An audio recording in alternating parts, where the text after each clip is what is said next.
Ayant envie de ralentir le sang de partout, j'ai mis en pause les films de Tarantino pour regarder un film, certes culte, mais trop méconnu à mon goût. Donnie Darko, de Richard Kelly. Hélas, le sommeil me pèse. Une seule solution, regarder le film en 5 minutes chrono.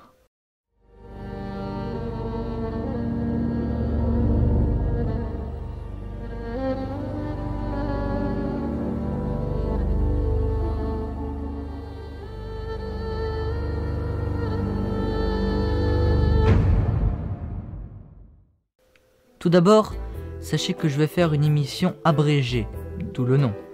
Certaines scènes ne seront même pas mentionnées, même si c'est mes préférés, comme la scène de la salle de bain vers 39 minutes du film. Je vous invite donc à voir le film pour non seulement voir toutes les scènes, et aussi profiter d'un véritable chef-d'œuvre. Nous faisons connaissance avec Donnie Darko, joué par Jake Gyllenhaal, qui est pas mal perturbé et suit une thérapie avec la doctoresse Lillian Thurman. La nuit du 2 octobre, Donnie est réveillé par une voix et sort dans le jardin. Il voit dans le lointain un de mes personnages de cinéma préférés pour faire ma première scène préférée du film, Frank, un ado dans un costume de lapin géant, qui lui annonce que la fin du monde est en 28 jours, 42, bon, on va dire 28 jours. D'ailleurs, je vous conseille de regarder la VO, la voix de Frank est beaucoup plus stylée, parce qu'en français, extrait. 28 jours, 6 heures, 42 minutes et 12 secondes.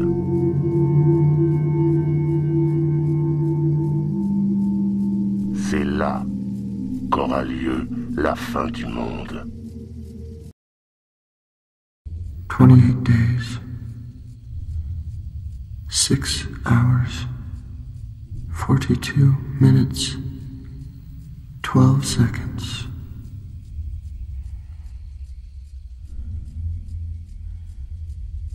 That is when the world will end. Donnie se réveille sur un terrain de golf pour découvrir que sa chambre a été défoncée par un réacteur d'avion. Faudra un mélange entre détruit et ravagé, genre ravatouille. Désolé.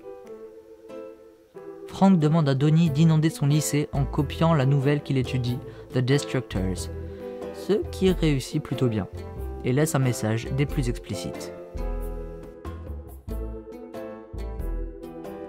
Il sympathise avec Gretchen, la nouvelle du lycée, et finissent par sortir ensemble. Il insulte sa prof de je sais pas quoi, une adepte d'une secte de lutte contre la peur, menée par Jim Cunningham, joué par Patrick Swayze. Suite à ça, il est convoqué avec ses parents chez le proviseur. Le 10 octobre, soit 20 jours avant la fin du monde, Donnie discute avec le prof de sciences, joué par Noah Wyle, au sujet des voyages dans le temps.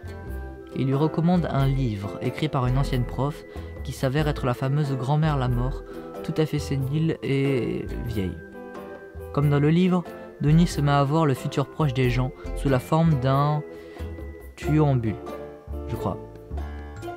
Il va au Cinoche avec sa copine pour faire ma deuxième scène préférée du film et voir la dernière tentation du Christ, qui reste anecdotique face au deuxième film, plutôt le premier en fait, Evil Dead 1. Rien que de dire ce titre, des tonnes d'images toutes plus géniales les unes que les autres défilent dans ma tête. Frank apparaît à côté et retire son masque, ce qui nous laisse voir son visage avec un œil crevé. Il ouvre un portail dans la salle de ciné et, sur les ordres de Frank, encore, brûle la maison du gourou de la secte contre la peur, Jim Cunningham. Le feu révèle qu'il possédait un cachot pédophile, ce qui le conduit en prison. Pendant ce temps, à l'école, le bal des filles fait sensation, ce qui offre une opportunité à Los Angeles pour une émission télévisée. La mère de Donnie est chargée de les accompagner là-bas. Profitant de l'absence de leurs parents, Donnie et Elizabeth, sa sœur qui est jouée par Maggie Gyllenhaal, oui, sont aussi frères et sœurs dans la vraie vie, font une fête d'Halloween chez eux. Donnie et sa copine et ses potes vont à vélo chez Grand-mère Lamort, se font attaquer par des rivaux et une voiture écrase sa copine. Une voiture conduite par un mec avec un costume de clown, rien que ça c'est flippant, mais surtout par Frank, dans son costume d'Halloween. Le vrai cette fois, pas celui dans la tête de Donnie. Celui-ci abat Frank d'un high shot. 28 jours se sont écoulés depuis le début du film, tandis que les flics viennent arrêter Donnie. Un trou de verre s'ouvre dans le ciel au-dessus de la maison de Donnie, alors que l'avion qui amène les filles à Los Angeles explose en vol et perd un réacteur. Donnie passe le trou de verre, retourne le 2 octobre et meurt écrasé par ce fameux réacteur, se sacrifiant pour sauver sa copine, qui ne mourra pas car ils ne seront jamais connus, sa mère et sa petite sœur, car leur avion ne s'écrasera pas, et Frank, qui ne sera pas tué.